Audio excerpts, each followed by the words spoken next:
the first time that there's a public discussion about choosing a new superintendent, but this is not related to what the Board of Education will be doing in the future. They just recently, last week, chose HYA Associates as a search firm, and so I think then they'll move forward. So I just want to introduce thank you all so much for coming, I really appreciate it. I know some of you came so pretty far away. On the left is Neil McCluskey, and Neil's the Associate Director at the Center for Educational Freedom at the Cato Institute.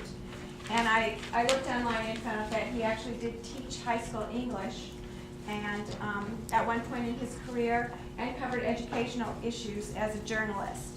And he's also the author of a number of books and articles. Next is Fred Sticknock from the county, who's the president of the County's Gifted and Talented Association, which is an independent group that advocates for gifted students.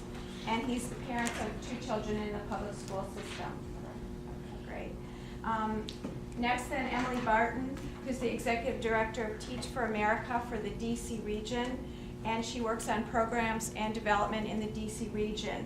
And again, she herself also was a teacher in southern Louisiana, correct?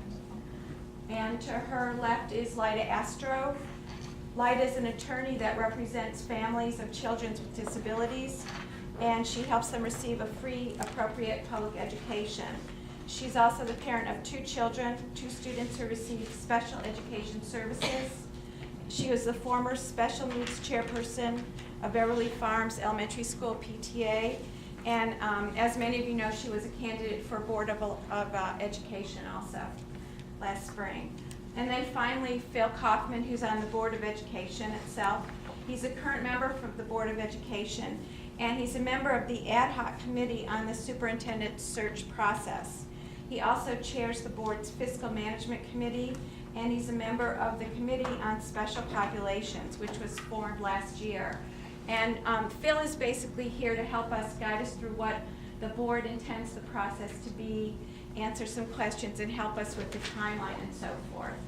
So what I thought we would do is have more of an open discussion, and I had divided it up into 2 basic categories. One in terms of what we'd like to see the superintendent focus on in the future in terms of education, curriculum, how do we address the changes that we're seeing demographically in the county. And then the second segment in terms of finances and financial oversight. And as you know, the school system has a $2.26 billion annual budget. And so it's very important to find out what the new superintendent is interested in doing in terms of what the budget will be, how the budget will be managed, what kind of sunshine and transparency will there be in the annual budget process. And then finally, I thought I would ask the panelists and people in the audience, what do they see in terms of just sort of a wish list in terms of the future of education in the county, new technology that people see approaching, just what would we really like to see in terms of a dynamic education system. And then lastly, I'd like to ask the panel to name names. Although I have to say that individually they've told me they don't really have any ideas, but we'll see what we can come up with. I just wanted to give a little background and say that the public school system is not a state or a county agency. And Pat O'Neill recently called it a quasi-state agency. So that puts it and the citizens in an unusual position of not exactly having oversight over this independent body. And in that case, the superintendent can become even more important because it's a very independent agency. Montgomery currently has about 144,000 students in the public school system, and that's about 85% of school-age children in the county. So that means that 15% of the children are not going to public schools. And as I said, the budget for this past FY10 is $2.26 billion. The demographic trends in the county are really changing quite a bit too in terms of diversity. We're also getting an increase in population that rely on free and reduced meals or farms. So that's something that the new superintendent and we as taxpayers and citizens are going to have to deal with as well. The other thing which I know Fred is going to talk about is the current superintendent came to the county and divided up the county into the red zone and green zone. And Fred can talk a little more about that in terms of what kind of attention was paid, or I don't want to probably get into the weeds. You could talk about that. If you can give me any direction, that would be great. Okay. So, and then I also want to say over the past few years, there's been a tremendous emphasis and finances devoted towards technology, and we've seen that with tens of millions of dollars spent on Promethean boards and other kind of technological items in the school system. And so another thing to ask about the superintendent is that the direction we wanted to go, given what might be a shrinking pot of money. So I'll leave it to the panel to start, if you could. Fred, do you want to begin? Sure, I'd be happy to. Let me just tell you, as Paula said, I'm the president of the Gifted and Talented Association, and we advocate for gifted and talented kids, whoever they are. And the one big question is who they are, but I won't answer that question. I also live, as I said, in White Oak, and my kids go to Westover, White Oak Elementary, and now Springbrook High School. And it's those two things, the gifted and talented thing and where I live, that really determines sort of where I'm coming from. And let me just tell you that very briefly. My kids seemed, one of my kids seemed like a reasonably bright kid, and I started out asking in second or third grade, well, when's he start gonna be getting something? When is he going to be getting the education kind of fit for what he can handle? I was told over and over again, oh, he's getting it, you just can't see it. Or, oh, we're going to start that next month. And I was a pretty naive guy, and I bought that for about 3 years. But then when he went to middle school, I said, I'm not going to buy this anymore. And I became active in the Gifted and Talented Association. I wrote a letter to MCPS essentially saying, gifted and talented now.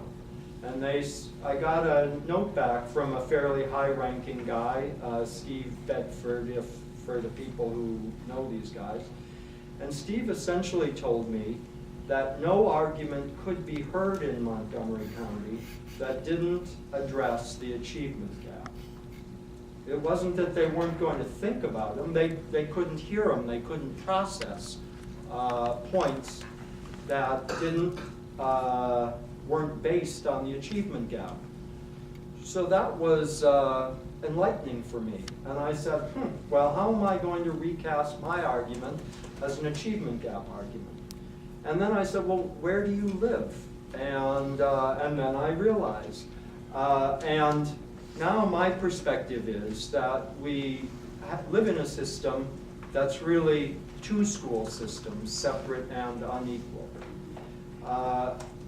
My kids, I read recently an issue of the Bethesda magazine where lots of parents were complaining that our kids are too driven and this is just terrible. Well, no one at Springbrook High School would say that their kids are too driven. The guy on the board who used to be the principal of Springbrook High School and has said that he thinks the atmosphere is more important than performance. I don't think that that's true. I think that the superintendent came here in 1999.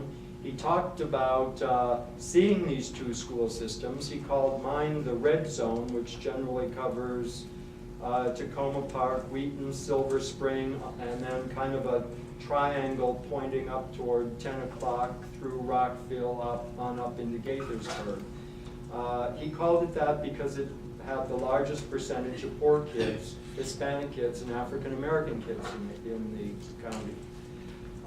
I think that, and then he talked about differentiating resources into this area. I think finally that he's largely given up. He's trying to keep the lid on, and the board is colluding with him.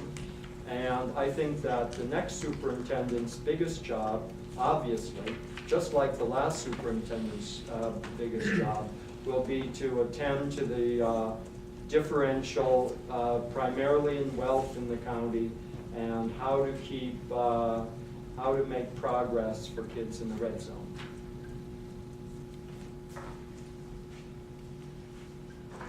So could I ask Neil and Emily then just, or maybe everybody could chime in, about this setting up this red zone, green zone.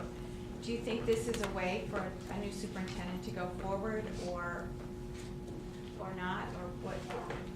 Well, I'll just, I'm not from Montgomery County, so you can take this as an outside observer, and somebody who knows something about these systems, these sorts of sort of socioeconomic kind of integration efforts, and how well they've worked. And I think it's a very much mixed effort, or mixed amount of evidence on whether or not they're successful. The primary problem you have in trying to determine that, though, goes, I think we're going to, I mean, one of your focuses tonight is going to be financial transparency. One of your biggest problems, though, is academic transparency. And you need that in order to know whether or not this sort of system is working. And what your superintendent, from what I understand, has largely said is, well, if you look at proficiency rates, on the MSA, we can see it's working because achievement gaps have been reduced in terms of percentages of kids who are reaching proficiency. But you got to know what the MSA is. And you might remember a couple of years ago that what came into question was the test made easier. It was certainly made shorter. But then you didn't know what the test results were telling you. You also know that proficiency is just a bar. If you set the bar low enough, it's easy to get everybody to proficiency and close your gaps. But it doesn't mean anything. And if you compare the MSA scores to the National Assessment of Educational Progress, for instance, well, Maryland looks great on the MSA, I mean, and especially Montgomery County, almost everybody is at least proficient. But when you go to a test that doesn't have a whole lot of money and things riding on it, suddenly those proficiency levels are a lot lower. So to know whether or not this system is working, first of all, you have to have some transparency in your measure. And you don't have anything like that. Where you do have measures like that, the place you might want to look is North Carolina, where people were hailing similar efforts in Charlotte-Mecklenburg and the Raleigh area as being these tremendous victories for this sort of socioeconomic integration that is kind of forced but kind of not. And you see huge explosions of anger over that now, where people said everyone was happy with it. So I think it's very questionable whether or not you want to keep this design, this red and green, and these efforts to put more resources into one and then to try and get integration that way. And then I think the gifted and talented question is a huge one, again from someone outside of Montgomery County. It's very hard for one system to have multiple focuses. So it is absolutely reasonable to say, well, our focus, we have to have a focus on those kids who are doing the most poorly, because obviously they need the help. Except it is just as important to say, what about the kids who need an accelerated program? But you have one system, and one system can't have multiple focuses and do them all well. That's why you need to start to get more choice, and that means charter schools. That, I knew that people weren't going to be happy about that, but this is a reality. The reality is all kids are different. Some are very fast, some would do well in a Montessori school, which was turned down in Montgomery County. Some kids need remedial training. All kids, if you've met more than one kid, you know they're all different. And that means they need to have options. And that's why the charter school piece is also extremely important. And if you don't have that, if you don't start to give people more choice, lots of groups are going to be left behind because you can only focus 100% on one group at a time. I'd sort of like to piggyback onto that about the group really that is doing the most poor in all of Montgomery County Public Schools is children with disabilities. On virtually every measure, children with disabilities are at the bottom. Students that receive special education services now make up about 12% of all students in MCPS. And talking about options and choices, the variety and breadth of programs and services that these 12% of students used to receive has been drastically curtailed under our most recent superintendent. I had a handout in the back, and obviously I didn't bring enough, but made a list of the programs that have vanished or are vanishing under our current superintendent. You can take a look at them if you'd like, but the focus on homogenizing everything and a one-size-fits-all education definitely doesn't fit anybody, and it for sure doesn't fit the 12% of students who by definition need individualized programming. So to that end, a group of parents and advocates of students with disabilities have come up with a list of expectations of what we would like to see for students with disabilities in Montgomery County Public Schools that I would hope that our next superintendent would focus on acknowledging some of these, namely that some kids will always require a self-contained classroom and you can't get rid of all self-contained classrooms. More training is necessary. We need a continuum of programs and options and services. We're just hoping that the new superintendent will at least acknowledge that this 12% of the population exists and work on rebuilding what's been destroyed over the last 10 years. Ms. Castro, it seems to me in the past there was a system for those with learning disabilities of centers for them. Do they still have that? They used to have Learning centers. In 2006, December, the superintendent announced as part of his budget presentation that he was closing the secondary learning centers. Virtually every PTA opposed it. Hundreds of people signed petitions. Hundreds of people showed up at the board's public sessions, and it went forward. So now at the middle school level, there are no more learning centers. And I think maybe there's 11th and 12th grade, they're phasing them out, and they'll be completely gone unless it's reversed in another year. From the standpoint of results and what have you, was it better to have kept them in your opinion and your group? Well, sure. I mean, the facts are that the graduation rate for students with disabilities has gone down. For students with disabilities on the academic track who are going to get a high school diploma, the numbers, the participation rate in the SAT has gone down, and the scoring on the SAT has gone down. So when you take away services from kids, they do worse. Well, do you think that segment of the school population should be counted in the various tests to say how everybody did and so on? It seems to me there was an effort to mainstream these youngsters and put them into the bigger schools to sort of diffuse their lowest score. Right, and I think that was their purpose, is because they had too big of a pod at these 8 middle and high schools, a high concentration of students with disabilities. Now, not all kids with disabilities needed that level of service, and some of them were probably misplaced. But to say as the cure, we're just going to eliminate this program for this population of kids, has not worked, and the school system's own Office of Shared Accountability has acknowledged that it has not worked. Your segment is around 12%. Mr. Sticknoff, gifted and talented, or what percentage? Well, it depends on how you Don't define tell me them. 90 now. 3% go to special schools called centers or magnets. But Montgomery County identifies 40% of students as gifted and talented, which to me is absurd. I myself just pick a number out of the air and talk about 15%. It really is a matter of looking at those of us who would like to serve these students, look at how you would like students grouped in a classroom or a school, and what you think should be given to them. And it just seems to me that aiming at 15 or 20% is a number or a segment of kids who need some differentiated instruction from that customarily provided. Yeah.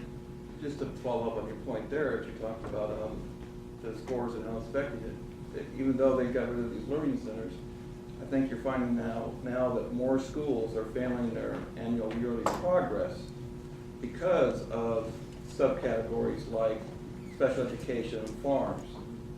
And it's the whole thing that the new superintendent needs to address is more of a systematic way of dealing with these kids in an honest and open manner than what this current superintendent and many people on the current board and the past board have treated, especially the special ed community.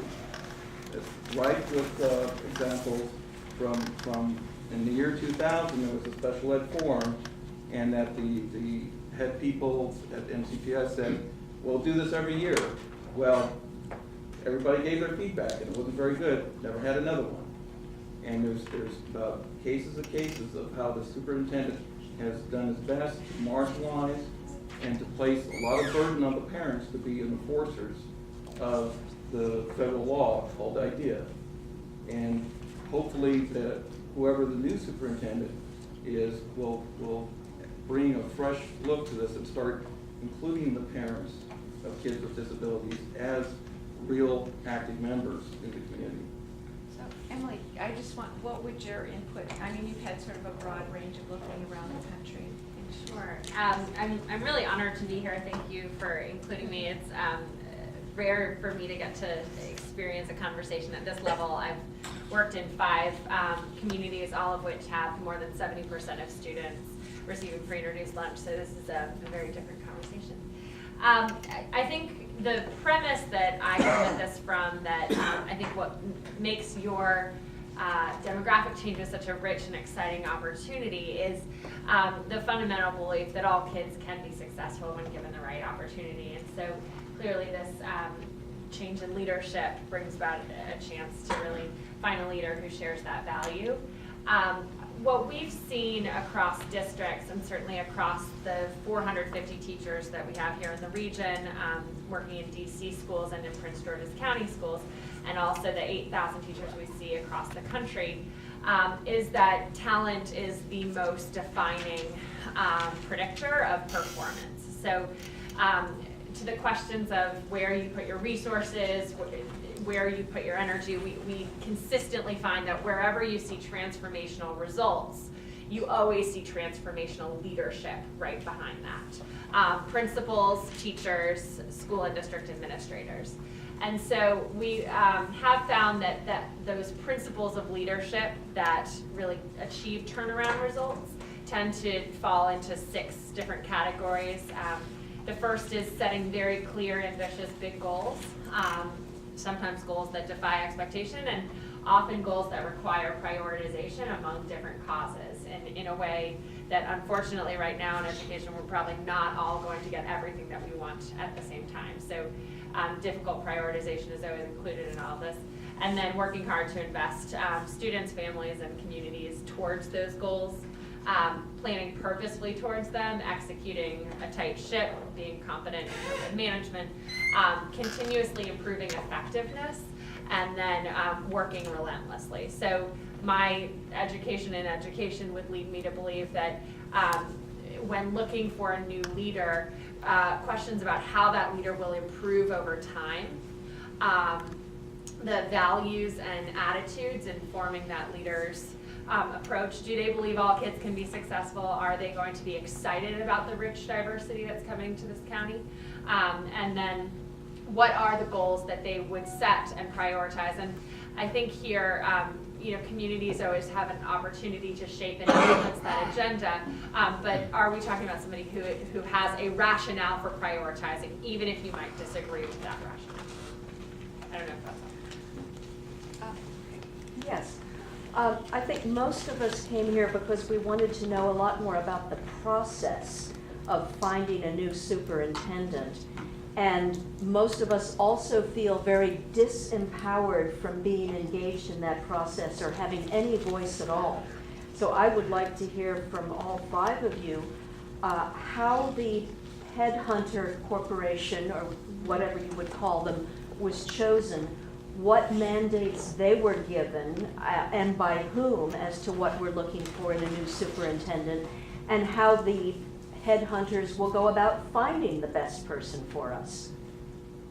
I guess that question's for me. Lots of big questions. Lots of big questions. And actually, that's my reason for being here tonight, was really to go over, the process. Oh, and Phil, one question before you start. I'm always curious as to why, with a county with so many wonderful teachers and experienced administrators, we don't look for people from within our own system who already know it with its pitfalls and its strong points. I think that certainly this is a wide open search, and I think our commitment is to get the best candidate out there. And we think this is an incredibly important position, and the citizens of Montgomery County deserve the absolute best. So we did not want to limit ourselves to just looking from within. Certainly if there are candidates from within, that's absolutely fine, and we will consider any inside candidates. But, this is an incredibly important decision for the citizens of Montgomery County. I mean, I think this is probably the most, I know for being on the board, this is the most important decision I'm going to make in, whatever I do in my term. And I know all the board members feel the same way. And I think that is, for us, when we say, Maryland is #1 in education, I think Montgomery County is what drives the train for the state of Maryland. I think our school system is critically important in that process. So I think, and especially for folks who have no kids in the system, you have a vested interest in seeing that we have a successful school system. And I think the person that we pick as the superintendent is key to that. Just to go over the process, and as Paula indicated, I was on the what they call the ad hoc committee of the Board of Education, and I guess I was selected to be on the board on that ad hoc committee because in my other job, I do contracting for the federal government. So I had a little bit more expertise in terms of helping with the development of the request for proposal and coming up with evaluation factors and basically describing a process that we would use to fairly select a search firm, which is what we did. The characteristics that we looked in the search firm were quality of their proposal, their prior experience in doing these types of school systems, their track record in terms of their credentials and checking out credentials, as well as the price. And, the Board of Ed met, we interviewed all the search firms, and How many were there? there were six companies that submitted proposals. They came in, we interviewed each one for an hour. And looking at all of the factors that were in the RFP, we weighted them all. I mean, we discussed their strengths, their weaknesses, and all that. And we came up with what I thought was a fair process, and the board unanimously, did support Hazard Young and Associates, Hazard Young, Attia and Associates as the search firm. What we get from the search firm is, first, the first thing that they will be doing, which I think is the part that's critically important to everyone here, is there will be a very extensive community outreach process whereby the search firm will be conducting forums like this. And congratulations, you all are doing the first forum in the county, but I mean, we will really be doing it in an official manner in terms of, the search firm will be collecting the feedback from the community.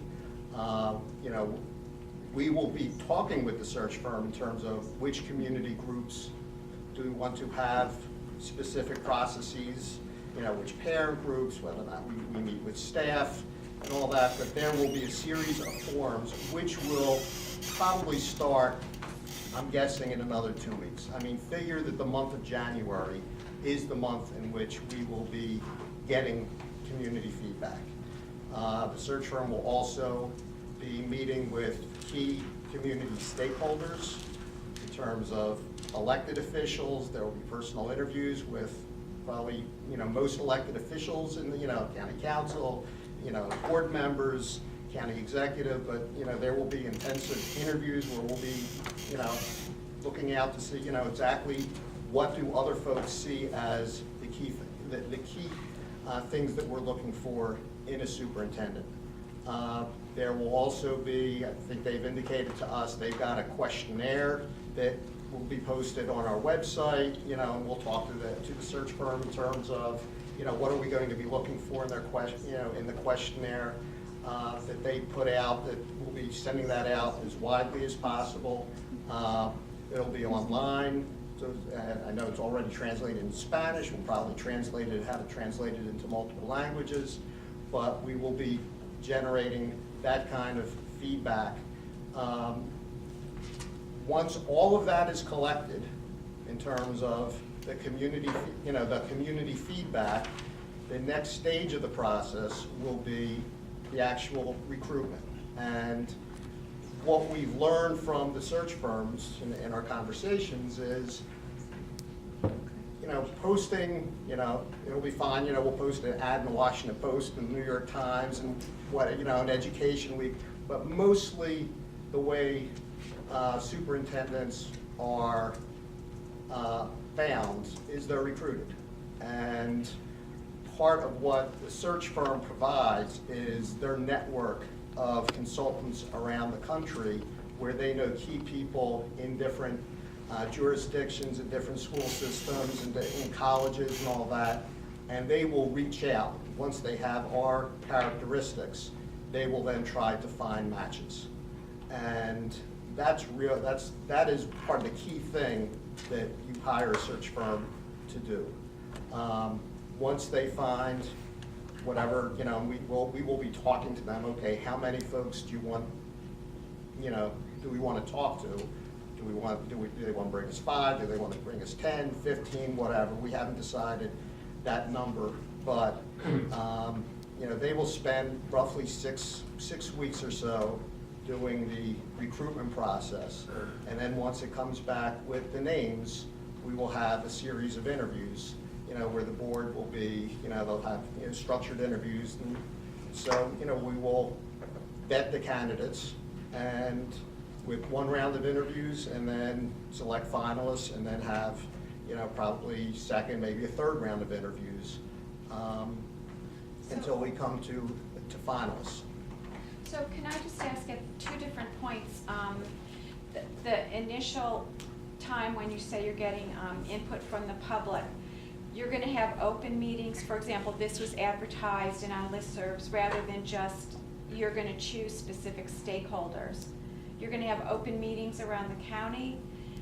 Well, that's something to be determined when, the board will be discussing that with the search firm, but it is our expectation, my expectation, that they will be wide open. We want to hear from as many people as possible.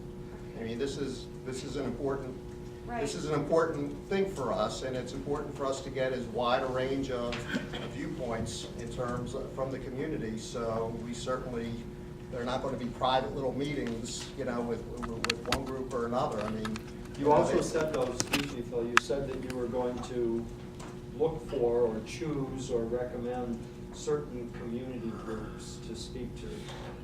My group is a group that's used to being excluded from meetings. We see certain groups that are selected again and again and again to give input, mostly because their views are sort of homogenized. I'm hoping that you can do a little bit better with the breadth of your selection and the opportunity for groups who don't toe the party line to have real significant input, whether it's through a meeting or through submitting sort of extended recommendations to the search firm. Like, I can tell you that that particular point was made by every search firm that we met with, was that we need to have as broad a range of meetings with as broad a range of community groups as possible. And it doesn't do us any good to just talk to one set. That we need to, you know, we have folks who love the system, we have folks who do not love our system, you Well, know, we were just and we screwed- know. we were we know- just screwed out of the math work group comment, and so if the search firms can teach the board something, that will be a very beneficial outcome. Sir.